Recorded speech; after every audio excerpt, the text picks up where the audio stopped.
FNAF 4 has been being without doors, lights, and even without sound, but in today's video, I'm going to try something that's never been done before. I'm going to beat FNAF 4 completely with only my voice, not using a keyboard. The way this is going to work is that I have a program set up that listens for certain keywords such as light, and then performs a task in game. Fortunately, this program does not work with my mouse, so for this challenge, I'll still be using my mouse.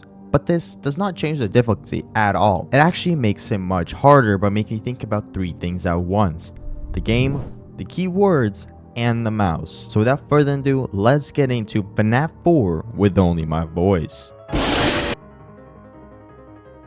What? From where? Close. Stop.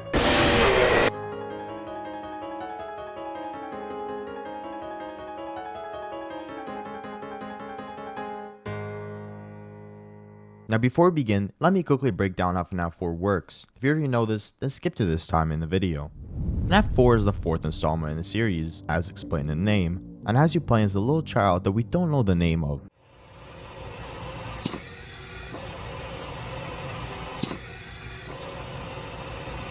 You sit in a bedroom and have to defend against 4 different animatronics: Chica, Bonnie, Freddy, and Foxy. Chica and Bonnie can go around the right and left side coming to your door. If you hear them breathing when going up to the door, then close it, and once you hear footsteps, you know they left your door. Freddy always sits on your bed and has an invisible timer that goes up. The more it goes up, the more Freddles appear on your bed. In order to reduce the timer, you need to flash the bed until all the Freddles disappear. Foxy works the same as Bonnie and Chica, but instead of going to the door, he'll go to the closet. Once he's in your closet, he'll have 4 different stages before jump scaring you. In order to prevent him from jump scaring you, go up to the closet and close it for some time to reduce the stage he's at. Now that you know how the game works, let's get into the actual run. When I originally came up with this idea, I had to find a program that was actually going to let me control FNAF 4 with only my voice, which eventually led me to a program called GAFPI. This program lets you bind words to keyboard controls in order to play games with only your voice. Isn't it so convenient? After watching a quick tutorial on how to work this application, I got to creating the voice commands that I'm going to use. But it's not as easy as you might think. You see, FNAF 4 is a game all about speed, knowledge, and sound, and if I'm going to use my voice to beat it, I have to make sure all of these voice commands are executed as fast as possible. This led me to creating the following word prompts: close will close the doors, open will open them, lights will flash the flashlight, and stop will stop flashlight. Now that I have the program set up, it was time to actually start beating the game. Night 1 in any FNAF game is the easiest one, and especially in FNAF 4. Chica and Bonnie don't start attacking until it hits 3 AM, and Freddy's eye is so low they only have to flash him once at 4 AM. Since this night is so simple, I don't really have a strategy yet, and I was just getting used to new controls and getting prepared for the other nights as it was about to get much harder. Night 2 isn't too hard, but it's for sure a step up from Night 1. The animatronics are instantly active when you start the night, and have a much higher AI level. Also, on this night, Foxy becomes active. When I originally went into this night, I didn't have a strategy, but after trying it countless amount of times and still dying, I knew I had to come up with a proper plan if I wanted to beat this night. When using GAFPI, the voice commands are delayed by a couple milliseconds, which wouldn't be a problem unless you're playing this game. Like I said earlier, FNAF 4 is heavily reliant on speed, and this little delay completely messes up your timing and speed, which led me to creating the ultimate prophecy strategy. This strategy involves me predicting my moves. Basically, how it works is that when I would go up to the door, I need to quickly flash the hall, I would instantly say light, then stop, so that both these commands would work as fast as possible. A good example of this is how I take care of Foxy right here. Light, stop, close. As you see, I said light, stop, and close all at the same time so that I can quickly check on Foxy's stage, then close the closet door to reduce his stage. This method led me to having more successful runs and eventually beating this night. Light, stop, light, stop, light, stop, open, light, close, stop, bang, let's go. Holy, why was that so hard? It's only night 2. It should not be this hard. Night 3 and 4 are combined because they are very similar. The only difference being that night 4 is slightly more difficult than night 3. My strategy doesn't change much for this night. I would still use Prophet's strategy, but I would add something to it. In these later nights, I would try to keep Foxy out of my closet.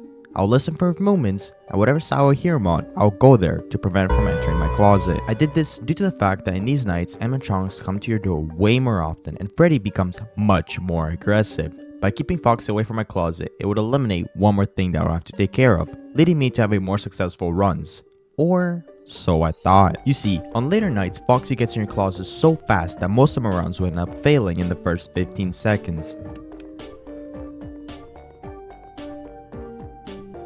After restarting countless amount of times, I got tired of it and decided to play out a night no matter what. As you could guess, Foxy instantly went into my closet, but for some reason Chica had a very hard time getting out of the kitchen and stayed there for the entire night, which gave me more time to check on Foxy and the others, eventually leading me to beating nights 3 and 4 without too much struggle. But little did I know what I was about to face on night 5. Night 5 of FNAF 4 introduces us to a new antagonist, Nightmare Fredbear. Fredbear acts the same as every other animatronic combined. He could go around the left and right side making a running sound and occasionally laughing, which means he's either on the bed, the closet, or it was a fake laugh. His laughs are very complicated. Whenever you go to the door that you heard him run to, you have to quickly flash your light and close the door if he is there. Now, this sounds very easy if you're playing a normal run, but we are not. You see, every time I flash him in the hallway, it's always too slow even if I use the prophecy strategy. I tried it many times and no matter how fast I say it, it'll never work. So what, do we just give up? No. I got to work and started thinking. On GAFPA, you can set up a chain of events that are connected to one keyword. Now, if this doesn't make sense, let me explain it to you. Basically, what I did is set up the word wham, why not, as our keyword, and every time I say it, this would happen. The light turns on, and after 20 milliseconds, it would turn off. I call this the wham strategy. With this strategy, I could actually beat Nightmare Fredbear. But there was one more problem. I was still slow. Every time Fredbear laughed, he would either go to the bed or the closet. Since we're using voice commands and there's a bit of a delay, most of my runs end because I couldn't get to him in time. There's a solution to this. Whenever I hear his laugh, I would always check the bed first. I do this because every time I play FNAF 4, he goes to the bed more times than he goes to the closet, even though it's supposed to be 50-50 chance. Which means he's more likely to be there. But don't take my word for it. Using the wham strategy alongside the bed strat, Night 5 was looking like it was possible to beat.